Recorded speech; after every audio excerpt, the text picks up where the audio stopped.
आप सुन रहे हैं जीके म्यूजिक एंटरटेनमेंट की धमाकेदार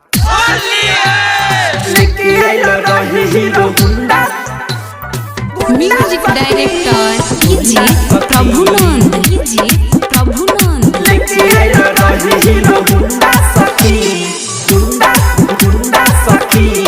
भागल एगो गुंडा सखी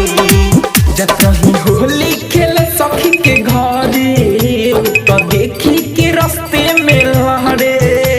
तो देखी के रास्ते में सखी जब कहीं होली खेले सखी के घरे तो देखी के रास्ते में लहरे रहे रंगो कर फीका कोइले माथाओ पटिका रहे रंगो कर फीका कोइले माथाओ पटिका मुछा मुंडा सखी लेके आइल रहे हीरो हुंडा सखी रंग छिटके भागल एगो गुंडा सखी रे दादा लेके आइल रहे हीरो हुंडा सखी रंग छिटके भागल एगो गुंडा सखी गुंडा सखी लेके आइल रहे हीरो हुंडा सखी रंग छिटके भागल एगो गुंडा सखी लाल पियर रंग एके में मिलैलस का कोई सखी रे दिल ढरा कैलस ओकर नियत न जानत रही पंजा में धके दुनु गलपाला गैलस लाल पियर रंग एके में मिलैलस का कोई सखी रे दिल ढरा कैलस ओकर नियत न जानत रही पंजा में धके दुनु गलपाला गैलस तंग करता रोजिना हमें कहता हसीना तंग करता रोजिना हमें कहता हसीना बड़ा बाटे उहो गुंडा सखी लेके आइल रहे हीरो हुंडा सखी रंग छिटके भागल एगो गुंडा सखी रे दादा लेके आइल रहे हीरो हुंडा सखी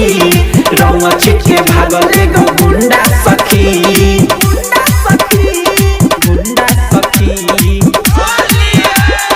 म्यूजिक डायरेक्टर कीजिए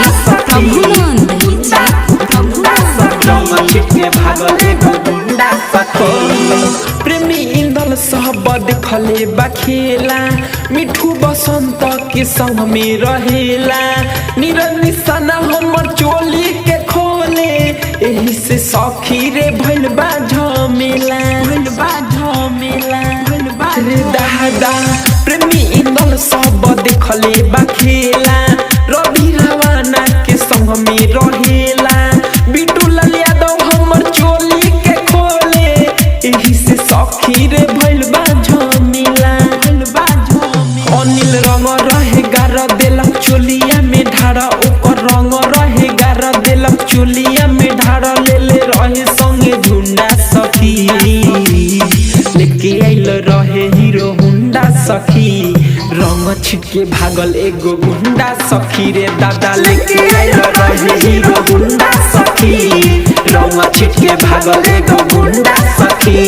तमाशा डिजिटल रिकॉर्डिंग स्टूडियो।